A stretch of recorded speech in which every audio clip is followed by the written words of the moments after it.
ప్రతి ఒక్క దగాపడ్డ ఆంధ్రుడికి అండగా నిలబడాలని ఒక ధ్యేయంతో ఏదైతే ఈ వైసీపీ ప్రభుత్వం ఎన్నో రకాలుగా ఇబ్బంది పెడుతున్నా సరే తెలుగుదేశం పార్టీ కార్యకర్తలకు అండగా ఉండాలన్న ఒక ఉద్దేశంతో యువనేత నారా లోకేష్ గారు పాదయాత్ర ప్రారంభించి దిగ్విజయంగా కంప్లీట్ చేయడం జరిగింది. ఈ రోజు సభా ప్రాంగణానికి శంఖారావం కార్యక్రమానికి మన దళపతి, మన యువ నాయకుడు, యువనేత నారా లోకేష్ గారు సభా ప్రాంగణానికి విచ్చేస్తున్నారు.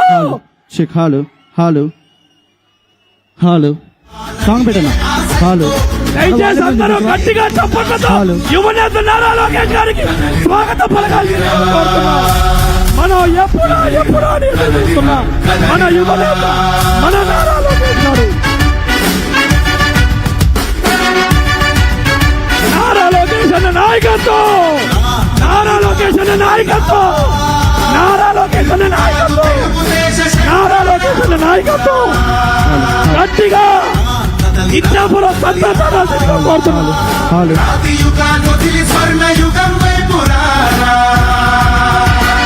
జగనూడల మర్రి మన మెడలెక్కి కూర్చుంది, చుట్టూ ఉన్న ఎవ్వరిని బతకనివ్వదే అది. దాన్ని తుంచి వేలు తెంచే ధైర్యం ఉంటే ఈకలి ఆకలికి బలయింది చాలు. తెలుగు జాతి తిరుగుబాటు నేటితోనే మొదలు. జోహార్ అన్న ఎన్టీ రామారావు గారు, జోహార్ అన్న ఎన్టీఆర్ గారు, జోహార్ అన్న ఎన్టీఆర్ గారు. కదలిరా కదలిరా కదలిరా కదలిరా, పిలుపు కాదు తెలుగుదేశ శంఖారావం. కదలిరా కదలిరా, రాతి యుగాన్ని వదిలి స్వర్ణ యుగం వైపు రారా.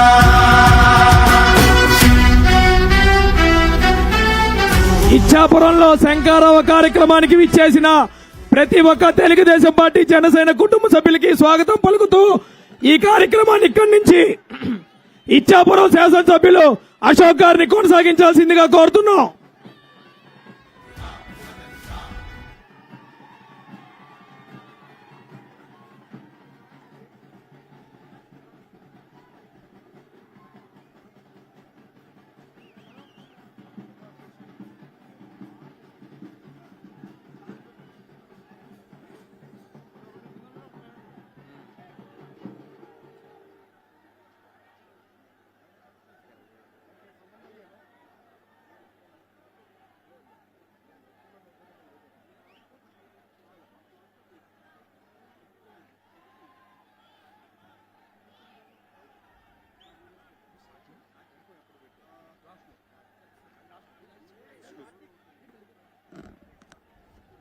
అందరికీ నమస్కారం.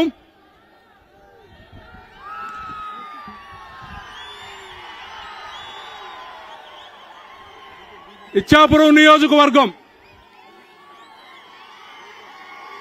కొత్త ఉత్సాహంతో ముందుకొస్తున్నటువంటి తెలుగుదేశం పార్టీ కుటుంబ సభ్యులందరికీ పేరు పేరున నా హృదయపూర్వకమైనటువంటి నమస్కారాలు. ఈరోజు మన ఈ కార్యక్రమం శంఖారావం అనే ఒక కార్యక్రమం ద్వారా మళ్ళీ తెలుగుదేశం పార్టీలో నూతన ఉత్తేజాన్ని నింపడానికి మనందరికీ ప్రియమైనటువంటి నాయకుడు, యువకులకు స్ఫూర్తి, ఈరోజు నవశకానికి నాంది పలకబోతున్నటువంటి మన అన్న నారా లోకేష్ గారికి మనందరి తరపున ఆహ్వానం పలుకుతూ మీ అందరూ కూడా చప్పట్లతో ఆయనకు ధన్యవాదాలు తెలియజేయాల్సిందిగా కోరుకుంటున్నాను. అలాగే ఇంకొక నాయకుడు, మనందరి ప్రీతమ రామ్మోహన్ నాయుడు, మీ అందరికీ తెలుసు ఆయన నోరు విప్పితే ఏ రకంగా ఉంటుందో. మరి అలాగే ఆయన కూడా ఆశీర్వదించాలని మీ అందరిని కూడా కోరుకుంటూ, అలాగే మన పార్లమెంటరీ పార్టీ అధ్యక్షులు కోన రవికుమార్ గారు, వేదిక మీద ఉన్నటువంటి మన ఎమ్మెల్సీ చిరంజీవి గారు, అలాగే ముఖ్యంగా ఈరోజు మనతో పాటు ప్రయాణం చేస్తున్నటువంటి జనసేన నాయకులు మన జిల్లా పార్టీ అధ్యక్షులు చంద్రమోహన్ గారు, అలాగే ఇక్కడికి విచ్చేసినటువంటి మన ఇచ్చాపురం నియోజకవర్గ ఇన్ఛార్జ్ దాసర్ రాజు గారు, మీ అందరికీ కూడా ఈ సభ ఆహ్వానం పలుకుతోంది. ఈరోజు చాలా సంతోషకరమైనటువంటి అంశం. చాలా బాధపడ్డాం. లోకేష్ గారు యువగలం పాదయాత్ర, ఆయన ప్రతి ప్రసంగంలో కూడా కుప్పం టు ఇచ్చాపురం, కుప్పం టు ఇచ్చాపురం అంటే ఇచ్చాపురం ఎప్పుడెప్పుడు వస్తారా అని ఎదురు చూసాం. కానీ కొన్ని కారణాల వల్ల నిరాశ మిగిలింది.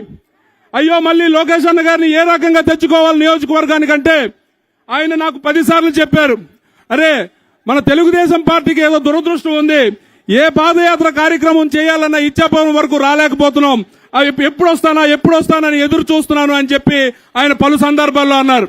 అయితే శంకారావం అనే కార్యక్రమం ఆయన తీసుకున్నప్పుడు మొట్టమొదట ఈస్ట్ నుంచి ఎప్పుడు గెలిచే నియోజకవర్గం నుంచి తెలుగుదేశం పార్టీ కంచుకోట నుంచి నా ప్రయాణం, నా శంకారావం మొదలు పెడతానని ఈరోజు ఇచ్చాపురం నియోజకవర్గాన్ని ఆయన తీసుకొని రావడం జరిగింది. చాలా సంతోషంగా ఉంది. అయితే ఈరోజు ప్రధానంగా ఇది పబ్లిక్ మీటింగ్ కాదు, క్యాడర్ మీటింగ్. ప్రత్యేకంగా క్యాడర్తో ఆయన అందరితో మాట్లాడడానికి ఆయన ఈ కార్యక్రమాన్ని ఇక్కడ ఏర్పాటు చేసుకున్నారు. ఈ 4.5 సంవత్సరాలు మన రాష్ట్రంలో ఏం జరిగిందో మనకు తెలుసు. ఏ రకాలైనటువంటి సమస్యలు మనం ఎదుర్కొన్నామో మనకు తెలుసు. కనీసం మాట్లాడే స్వతంత్రం కూడా లేనటువంటి దౌర్భాగ్య పరిస్థితుల్లో మన రాష్ట్రం వెళ్తున్నటువంటి పరిస్థితి మనందరం కూడా గమనించాం. ఆ రోజు చంద్రబాబు నాయుడు గారు 2014లో 16,000 కోట్ల లోటు బడ్జెట్తో ఈ రాష్ట్రాన్ని తన చేతుల్లోకి తీసుకుని తనదైనటువంటి శైలిలో తనకున్నటువంటి విజన్తో రాష్ట్రాన్ని అగ్రగామిగా ముందుకు నడిపించారు. సంక్షేమం ఒక పక్కిచ్చారు, అభివృద్ధి ఒక పక్కిచ్చారు, రాష్ట్రాన్ని అన్ని రకాలుగా ముందుకు పరిగెట్టించినటువంటి సందర్భం మనందరం కూడా చూసాం. అయితే జగన్మోహన్ రెడ్డి యువకుడు, ఒక్క అవకాశం ఇద్దాం, ఏదో అద్భుతాలు సృష్టిస్తాడు అని చెప్పి చాలా మంది నమ్మి ఓట్లు వేసినటువంటి సందర్భం మనందరం కూడా చూసాం. మరి అటువంటి సందర్భంలో మీ అందరికీ తెలుసు ఈ 4.5 ఏళ్ళు ఏం జరిగింది. ఎక్కడ ఒక సరైనటువంటి రోడ్డైనా వేయగలిగే పరిస్థితి ఉందా? సంక్షేమం పూర్తి స్థాయిలో ఇవ్వగలిగే పరిస్థితి ఉందా? ఏ కార్యక్రమాలు కూడా ఆయన చేసినటువంటి సందర్భాలు లేవు. మరి అటువంటి పరిస్థితుల్లో మళ్ళీ చంద్రబాబు నాయుడు గారు తన భుజానికి వేసుకుని ఈరోజు ఈ రాష్ట్రంలో జరుగుతున్నటువంటి అరాచకాలని ప్రజలకు తెలియజెప్పాలని ఆయన చాలా కష్టపడుతూ తిరుగుతుంటే జగన్మోహన్ రెడ్డికి భయం పట్టుకుంది. మళ్ళీ ఎక్కడ చంద్రబాబు నాయుడు గారు వచ్చేస్తారో, ఏమైపోతుందో మళ్ళీ అని ఈరోజు చంద్రబాబు నాయుడు గారిని అరెస్ట్ చేశారు. 53 రోజులు ఆయన్ని జైల్లో పెట్టారు. ఈ జైల్లో పెట్టినటువంటి సందర్భంలో ఒక్కసారి మీ అందరూ ఆలోచించండి మిత్రులారా. ఎక్కడైనా సరే ఎవరినైనా జైల్లో పెడితే వీడు పీడ విరగడైందని అనుకుంటారు. అదే ఒక చంద్రబాబు నాయుడు గారిని జైల్లో పెడితే 130 దేశాల్లో కూడా ధర్నాలు జరిగినటువంటి కార్యక్రమాలు జరిగాయంటే మన లీడర్కు ఉన్నటువంటి క్రెడిబిలిటీ అది. ఈ రోజు నేను గర్వంగా ఈ వేదిక మీద నుంచి చెప్తున్నాను, నాది తెలుగుదేశం, నేను తెలుగుదేశంలో పుట్టాను, నా సోదరులందరూ తెలుగుదేశంలో పుట్టారు, ఎప్పటికీ కూడా ఈ నియోజకవర్గం తెలుగుదేశం పార్టీ కంచుకోటగా ఉంటుందని ధైర్యంగా ఈ సభా వేదిక మీద నుంచి నేను చెప్పగలను. అటువంటి లీడర్ దగ్గర మనం అందరం ఉన్నాం. అయితే ఈరోజు మీ అందరూ కూడా ఆలోచించాలి, ఎందుకు ఇంత ప్రత్యేకమైనటువంటి సభలు పెడుతున్నారు? ఎందుకు లోకేష్ అన్న గారు ఇంత కష్టపడి యువగలం పాదయాత్ర చేసిన తర్వాత కూడా క్యాడర్ని కలవాలనుకుంటున్నారు? మీలో ఎందుకు నూతన ఉత్తేజాన్ని నింపాలనుకుంటున్నారు? మీరందరూ కూడా ఒకసారి ఆలోచించండి. సహజంగా ఎప్పుడైనా సరే రాజకీయాల్లో ప్రత్యర్థులు రాజకీయ నాయకులే అవుతారు.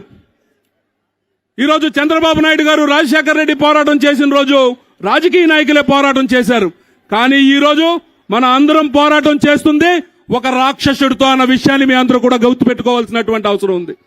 జగన్మోహన్ రెడ్డి రాజకీయాల్ని అన్ని రకాలుగా భ్రష్టు పట్టించినటువంటి ఒక వ్యక్తి. కనీస అవగాహన లేదు, ఏ రకంగా అడ్మినిస్ట్రేషన్ చేయాలో తెలియదు. అటువంటి నాయకులు ఈరోజు మనలందరినీ పరిపాలిస్తున్నటువంటి పరిస్థితి ఉంది. మరి అటువంటి రాక్షసుడితో మనం పోరాటం చేయాలి అని అంటే మనం ఎంత జాగ్రత్తగా ఉండాలో మీ అందరూ కూడా ఆలోచించండి. ఇక్కడ మనం వచ్చినటువంటి ప్రతి ఒక్క వ్యక్తి కూడా ఒక చంద్రబాబు నాయుడు గారి లాగా ఆలోచించాలి. ఇక్కడికి వచ్చినటువంటి ప్రతి యువకుడు కూడా ఒక నారా లోకేష్ అన్నగా మీరు మారాల్సినటువంటి అవసరం ఉంది. ఎందుకనంటే మనం ప్రతి అడుగు వేసినటువంటి ప్రతి ఆలోచన కూడా ఈ జగన్మోహన్ రెడ్డిని ఏ రకంగా మనం గద్దె దించాలి అనే దాని గురించి మనందరం ఆలోచించాలి.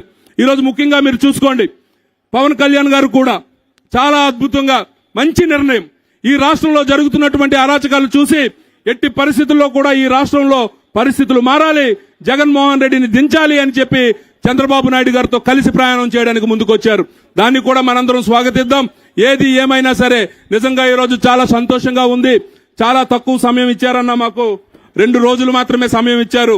ఉన్న దానిలో ప్రతి ఒక్క కార్యకర్త కూడా చాలా ఉత్సాహంగా ముందుకు రావడం చాలా సంతోషాన్ని ఇస్తుంది. ఏది ఏమైనా సరే వచ్చినటువంటి కార్యకర్తలకి, నాయకులకి, కుటుంబ సభ్యులందరికీ మరొకసారి ధన్యవాదాలు తెలియజేసుకుంటూ, మరి ఇప్పుడు మన ఇన్ఛార్జ్ జనసేన అయినటువంటి దాసర రాజు గారిని మాట్లాడవలసిందిగా కోరుకుంటున్నాను.